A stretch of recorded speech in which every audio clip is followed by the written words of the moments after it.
আমার মেয়ে কখনোই লাল জিনিস পছন্দ করে না, তারপরে ড্রাগন ফল তো খেতেই চায় না। লাল জিনিস দেখলে ও খাবে না গালে, কিন্তু অন্য কোনো জিনিস দেখলে খাবে।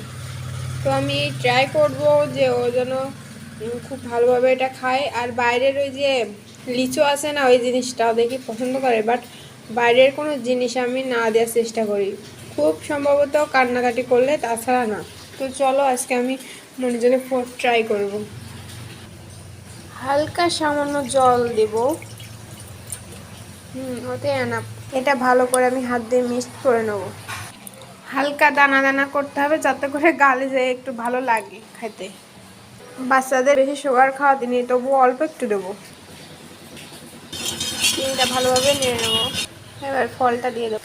আর এই জেলিটা তৈরি করতে অবশ্যই আগার আগার পাউডার লাগবে, এটা বিহীন তো কখনোই সম্ভব না। খুবই সামান্য পরিমাণে দিয়ে দেবো। অতিরিক্ত গরম থাকলে কখনোই ফ্রিজে রাখা যাবে না। তো হালকা গরম যদি উষ্ণ হয় তাহলে ফ্রিজে রেখে দেবো 2 ঘন্টার জন্য রেস্ট, তারপরে জেলি হবে। তারপর আস্তে আস্তে করে মনির একটু একটু করে খাবো। এটা অনেক দিন ধরে, অনেক দিন বলতে 2 দিন ধরে সংরক্ষণ করা যাবে, তার বেশি থাকলে নষ্ট হয়ে যেতে পারে। আর নর্মাল ফ্রিজে তো ধোয়াই যাবে না, ধুলে জল আবার গলে যাবে। তো ফাইনাল লুক হচ্ছে এটা। আর জমাট বাঁধার পরে খুব সুন্দর লুকটা আসবে, আর খেতে যে এত দারুণ তা বলার মতন না, এত সুন্দর টেস্ট। আর আমি কখনো বাইরের কোনো জিনিস আমার মনিকে খাওয়াই না। আর হুটহাট করে যদি কোনো জিনিস আমার খেতে মন চায় তো আমি নিজে নিজে বানানোর ট্রাই করি। বা দোকান থেকে আমার কেনাটা ততটা একটা পছন্দ না।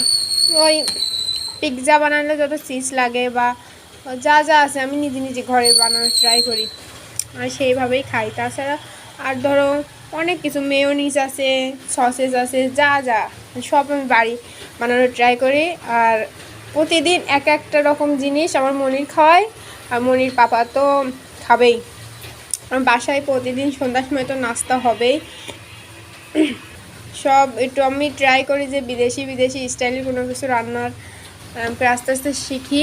বা সব থেকে সাপোর্ট করে মনির বাবা, শেখো, নষ্ট হলে কি, শেখা তো হয়ে যাচ্ছে, এই জন্য আমার ভালো লাগে। তো আস্তে আস্তে সবই শিখেছি। আর আমার বাসায় এমন কোনো কিছু নেই যে নেই, সব কিছু আছে যেগুলো দিয়ে আর কি রান্না করতে হয়, কোনো কোনো চাইনিজ কোনো কিছু। বা আমি আগে দেখে নিই যে এটা কিভাবে তৈরি করে বা কী করে, আমি সবগুলো আস্তে আস্তে জোগাড় করে সব অলরেডি বানাই ফেলাই দিই। আর আমার মনিরও খাওয়াই, মনির পাপারও খাওয়াই।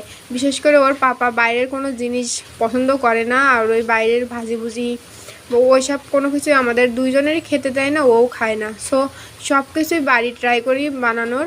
আর এটা যাদের বাচ্চারা আছে, ছোট ছোট বেবি, তাদের জন্য খুবই ভালো জেলি খাওয়ানোর জন্য। এটি ফলও খাওয়ানো হচ্ছে, পাশাপাশি হচ্ছে যে বাইরের কোনো জেলি কিনতে পাওয়া যায় না, ওগুলো না খাওয়ানো হচ্ছে, এই পুষ্টিকর খাবার খাওয়ানো হচ্ছে, এর জন্য ভালো।